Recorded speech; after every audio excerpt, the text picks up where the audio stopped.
10 ദിവസമായി അവൻ മോർച്ചറിയിൽ കാത്തുകിടക്കുകയായിരുന്നു. തന്നെ കൂട്ടിക്കൊണ്ടുപോകാൻ അച്ഛനോ അമ്മയോ ബന്ധുക്കളോ ആരെങ്കിലും എത്തുന്നത് കാത്ത്. ഒടുവിൽ 10ാം ദിവസം കാക്കിയിട്ട കരങ്ങൾ മോർച്ചറിയുടെ തണുപ്പിൽ നിന്ന് ആ 1.5 മാസക്കാരനെ ഏറ്റുവാങ്ങി. പുല്ലേപ്പടി പൊതുശ്മശാനത്തിൽ കൊച്ചി സിറ്റി പോലീസും നഗരസഭയും ചേർന്ന് അവന് ഇടമൊരുക്കിയിരുന്നു. നഗരസഭ, പൊതുപ്രവർത്തകർ, പോലീസ്, മാധ്യമങ്ങൾ ഉൾപ്പെടെ ഒരു സമൂഹം ഈ കുട്ടിയുടെ രക്ഷകർത്താക്കളായി ഇന്നിവിടെ പങ്കെടുത്തിരിക്കുകയാണ്.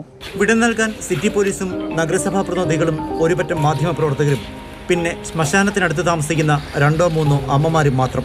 പോലീസിന്റെ വക സല്യൂട്ട്. പെട്ടിയിലേക്ക് കുഞ്ഞുപൂകൾ, ഒപ്പം അവന് കളിക്കാൻ ഒരു കളിപ്പാട്ടവും. ഈ 1.5 മാസമാണ് അവൻ ജീവിച്ചുള്ളൂ. അപ്പോൾ ഉണ്ടായ എല്ലാ ചീത്ത അനുഭവങ്ങളുടെയും അതിന് പരിഹാരമാവില്ല. എന്നാൽ പോലും കുറച്ചെങ്കിലും ഒരു ആത്മാവിന്, അങ്ങനെ ഒരു ആത്മാവ് ഉണ്ടെങ്കിൽ അതിനൊരു ശാന്തി കിട്ടും എന്ന് ഞാൻ വിചാരിക്കുന്നു.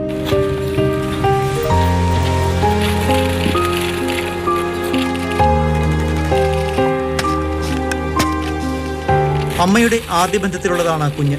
പിതാവിനെ പോലീസ് വിളിപ്പിച്ചെങ്കിലും ഏറ്റുവാങ്ങാൻ ഇല്ലെന്നറിയിച്ചതോടെയാണ് പോലീസ് സംസ്കാരം നടത്തിയത്. അമ്മ ചേർത്തല സ്വദേശിനി അശ്വതി, സുഹൃത്ത് ചക്രക്കൽ സ്വദേശി ഷാനിഫ് എന്നിവർ പോലീസ് കസ്റ്റഡിയിലാണ്. മാതൃഭൂമി ന്യൂസ്, കൊച്ചി.